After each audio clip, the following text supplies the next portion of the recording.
Estamos en comunicación con el presidente de la Conferencia Episcopal, el obispo de Mendoza, Marcelo Colombo.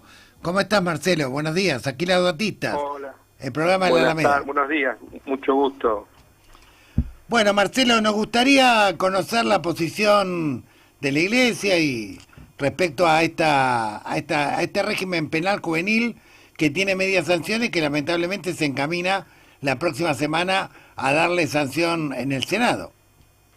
Bueno, nosotros venimos desde el año pasado expresándonos de distinta manera, diferentes comisiones y espacios episcopales respecto a lo que vemos sobre este tema y tratando de poner la mirada en algo mucho más, diríamos, abarcativo que una edad o una voluntad de solamente de represión del daño cometido. Creemos que lo que se trata es de poner una mirada amplia sobre el tema, tener en cuenta un sistema que permita un mayor desarrollo de los jóvenes, por eso hablamos de más oportunidades, y también de afrontar las problemáticas de la familia, lo que significa el desarrollo de las familias y el desarrollo de estos chicos. Por otro lado, nos preocupa el retiro de financiamiento de espacios de prevención y de tratamiento de adicciones, y creemos que es importantísimo poder llevar adelante una atención al mundo juvenil, inclusive en el caso de delitos que nos afectan, que nos duelen, que nos provocan mucho sufrimiento, cómo hacer para que esa persona pueda ser rescatada y no condenada a un hacinamiento y que posteriormente sea un agravamiento de las condiciones penales de la persona, ¿no? Ahora, ¿por qué este ensañamiento de algunos medios y algunos legisladores con respecto a los menores, cuando en realidad en las estadísticas de criminales la incidencia del delito de jóvenes entre 14 y 16 años no supera el 1%? ¿A qué se debe esta insistencia, esta persistencia en tratar de castigar en lugar de dar empleo, educación, reinsertar, solventar de alguna manera esquemas como los hogares de Cristo, o esquemas que permitan de alguna manera la recuperación de muchos chicos que están en situaciones muy difíciles? Sí, probablemente haya detrás una cortedad de la mirada y una identificación casi estigmatizante de los jóvenes provenientes de los sectores populares como los responsables de todos los males, ¿no? Una cosa sorprendente. De todas formas, cada verano nos sorprendemos también con cosas que son feas y difíciles de digerir con chicos que provienen de otros sectores sociales. Entonces, hay un tema de límites, de incorporación de límites, de educación que es previo a todo esto punitivo y que está faltando. Entonces se trata de abordar las temáticas de sus múltiples orígenes, lo educativo, lo familiar, el lugar del Estado, de las organizaciones sociales, de las iglesias. Todo esto no ha sido tenido en cuenta, simplemente se corrió la edad y allá van pensando que se soluciona todo, un poco como fue en su momento lo de Bloomberg, ¿no? Claro. Ahora, Marcelo, ¿qué es lo que pasa en la Argentina? Que hace un montón de años, desde el año 2012, que tenemos una sanción de la Corte Interamericana por no tener tipificado el delito de compra y venta de bebés, niños, niñas, adolescentes. Han pasado 40 proyectos, ni siquiera cuando fue la conmoción por el caso Logan, que dicho sea de paso, estamos exactamente igual en materia de la investigación. ¿Qué es lo que pasa con el tema de la niñez, la juventud? ¿Por qué tanta desprotección por parte del sistema? Bueno, me parece que sí, no hay una mirada de desarrollo de una comunidad, no hay un horizonte, una perspectiva del valor de lo comunitario, de lo familiar, del cuidado, ¿no? Y hay sí mucho oportunismo político, se avanza sobre ciertos eslóganes, que las hace las paga, delitos de grande, penas de grande, y con eso se pretende a lo mejor responder a la persona que ve la tele y que se deja condicionar por cada afirmación de su locutor o periodista preferido. Esto es tremendo porque tenemos entonces un país que va navegando aguas del inmediatismo y del oportunismo clientelar, ¿no? Hay varios cuestionamientos respecto a este proyecto que se votó, la media sanción, porque viola el principio de no retroceder, de no regresividad, que está en las convenciones internacionales, que establece que, bueno, cuando hay un piso de derechos humanos, en este caso el límite había sido fijado en 16 años, retroceder a 14 sería de alguna manera violar esas convenciones y eso podría ser pasible a esta ley de ser declarada por algún juez inconstitucional. ¿Ustedes qué piensan al respecto? Sí. Bueno, lo que sucede es que estamos siempre con esta dificultad. Si se trata mejor de pensar una buena ley y de no imaginar cómo después judicializada se le puedan poner frenos. También estamos ante un momento donde la humanidad entera parece que retrocede ante logros y conquistas que llevaron décadas y siglos.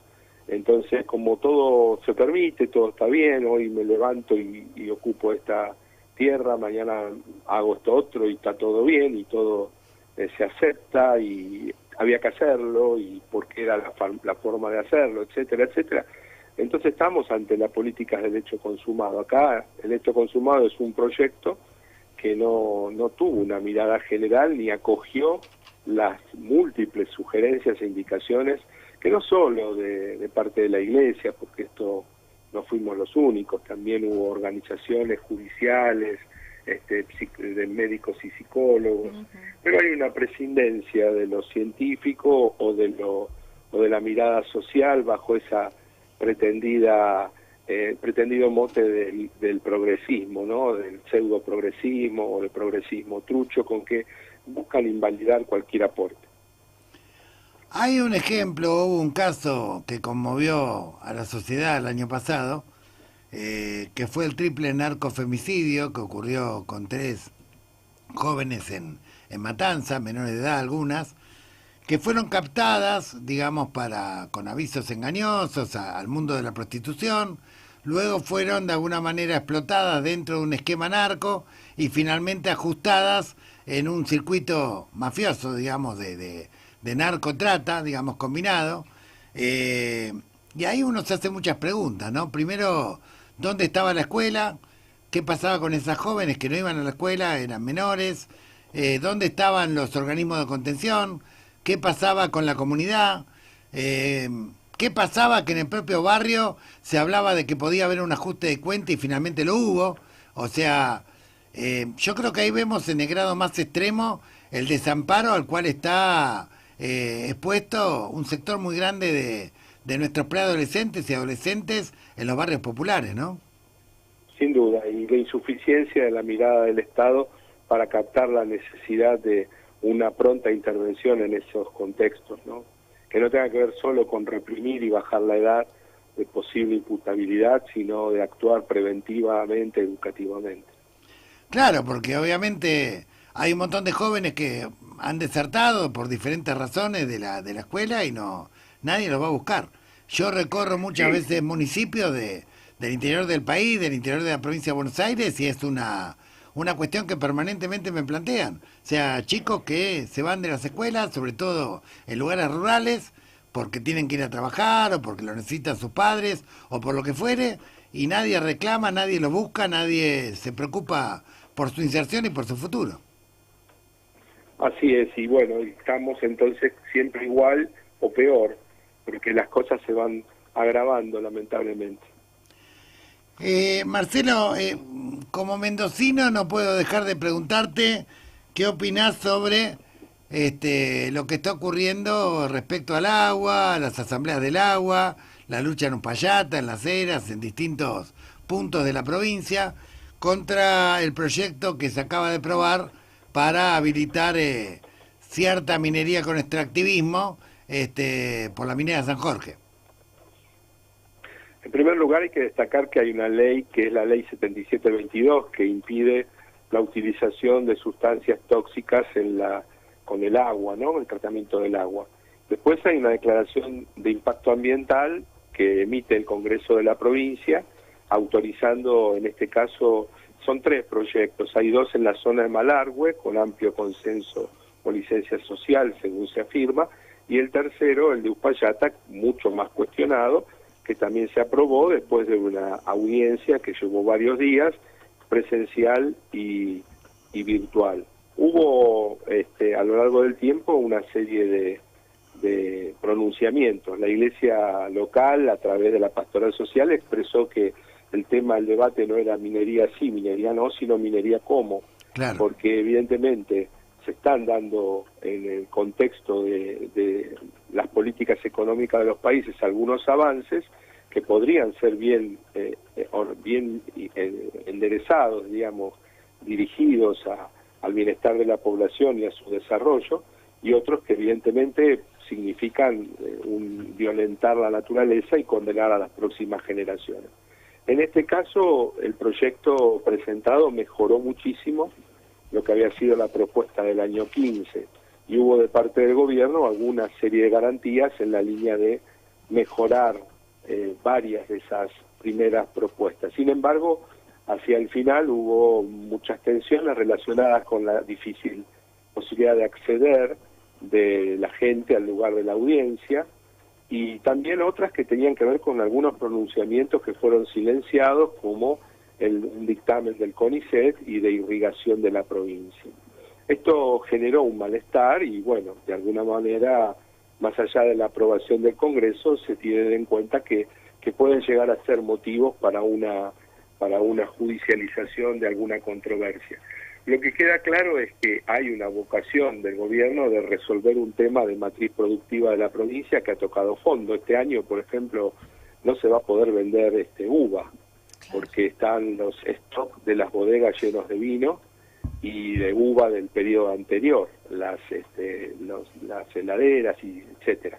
Con lo cual estamos en un momento muy delicado, y esto significa que la provincia atraviesa una crisis en ese sector, y hay buscar otros caminos. Solo son proyectos a 10 años, a 15 años, y en el medio está este sentir de la población que no todas las reservas son respondidas y no se tiene en cuenta totalmente el destino del agua, la utilización del agua. Es un tema muy delicado. Claro.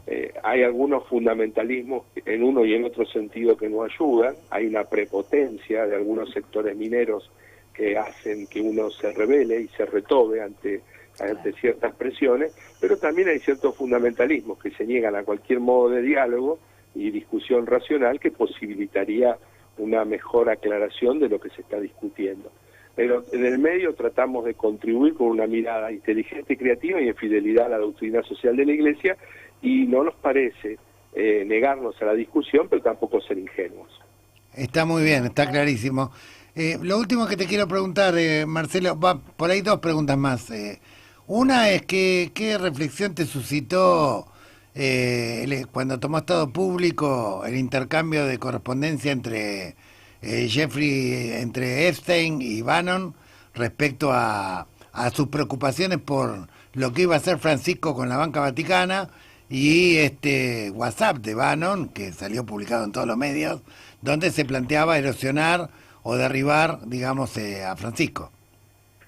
Bueno, me confirmó que la virulencia de algunos ataques y el rápido interés en boicotear cualquier forma del magisterio de Francisco llamaba la atención. Yo una vez fui a una reunión que nos habían invitado de obispos y me sorprendió. Era una reunión que organizaba una entidad académica norteamericana, y rápidamente los tipos ya tomaban partido contra Laudato Si a poco de su promulgación. Rápidamente le pegaron con todo, por ejemplo. Y después todo lo que es la renovación de la curia, medidas de gobierno y de gestión que ellos se empeñaban en desacreditar. Pero me confirma que muchos de estos apoyos tienen que haber sido después destinados a organismos o grupos intraeclesiales. Digo eclesiales por ser generoso, porque son gente destructiva de la derecha, que rápidamente al día siguiente que se conoció esta noticia trataban de atenuar las afirmaciones y de decir de muchas de las cosas que se decían de esos grupos, de esas intervenciones de Bannon y de Epstein, ¿no? Entonces yo veo ciertas páginas web presuntamente católicas que rápidamente trataban de atenuar el rigor de las afirmaciones y explicar lo que en realidad podría haber pasado. La plata de algún lugar salía para que estos grupos funcionen, ¿no? Grupos que están en México, en España, ¿no? Y que después linkean con grupos de acá de Argentina, ¿no?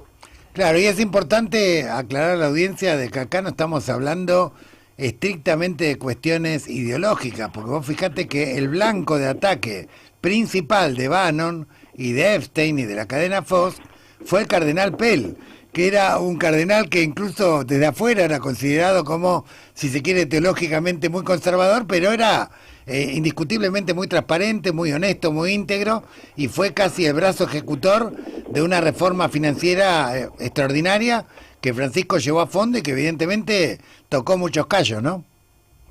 Sí, y después todo lo que significó el desprestigio de las personas, la instalación de causas. Calumnias, exacto, sí. Todo eso se vivió de una manera increíble y claro, se puso la grieta sobre la gestión o el deseo de reforma de la Iglesia como para desprestigiarlo, ¿no? Clarísimo. Sí, sí, muy claro. Bueno, y lo último que te quiero preguntar es cómo está mirando la Iglesia la actual discusión, la media sanción de esta ley llamada de modernización laboral, entre comillas. ¿Cómo ven ustedes de alguna manera lo que se quiere votar precipitadamente la semana que viene? Bueno, hay algunos puntos que ameritaban una actualización. Una ley del año 74 exigía una cierta actualización, pero llama la atención algunos supuestos que ponen de manifiesto aquella crueldad de la que alguna vez hablábamos, ¿no? Lo que tiene que ver con las licencias, con las antigüedades, con las jubilaciones. Ahora mismo se nota que hay alguna cosa que ni siquiera supieron los que votaron, ¿no? Entonces llama mucho la atención que tengamos una pretendida renovación y modernización digamos, infligiéndole a los trabajadores anticipadamente una restricción, un retroceso tan grave de sus derechos. Clarísimo. Bueno, Marcelo, te agradecemos mucho. Si Dios quiere, el 2 o 3 de marzo voy a estar por Mendoza presentando el libro de la Carta de Francisco. Si pudieras estar sería una alegría enorme. Ojalá, avisen nomás. Y bueno, te agradecemos mucho por este tiempo que has dedicado al programa Laudatistas. Gracias. Un abrazo, Gustavo, y a la audiencia, la bendición. Muchas gracias. Muy bien, hemos conversado, la verdad que muy firme, muy claro, el obispo Marcelo Colombo de la Conferencia Episcopal Argentina.